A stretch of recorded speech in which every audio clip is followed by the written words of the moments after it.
সমুদ্রের গভীরে এমন এক প্রাণী বাস করে যাকে প্রথম দেখায় শামুক বলে বিশ্বাস করাই কঠিন, কারণ এটি যেন সমুদ্রের পানিতে ডানা মেলে উড়ে বেড়ায়। নাম তার সি বাটারফ্লাই, অর্থাৎ সমুদ্রের প্রজাপতি।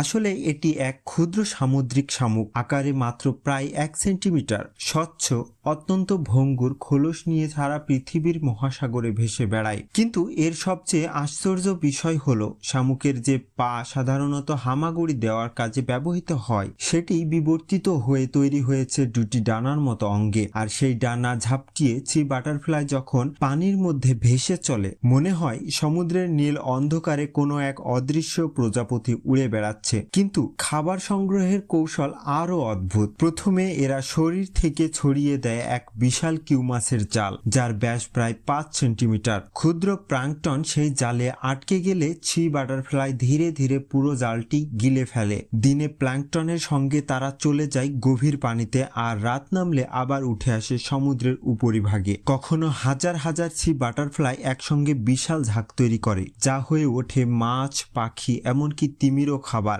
তবে এই অপূর্ব প্রাণীর ভবিষ্যৎ আজ হুমকির মুখে। সমুদ্রের অম্লতা বাড়তে থাকলে তাদের সূক্ষ্ম ক্যালসিয়ামের খোলস ক্ষতিগ্রস্ত হতে পারে। 1 সেন্টিমিটারের এই ক্ষুদ্র প্রাণীটি তাই আমাদের মনে করিয়ে দেয়, প্রকৃতির সৌন্দর্য কখনো আকারে নয়, তার বিস্ময়ে লুকিয়ে থাকে।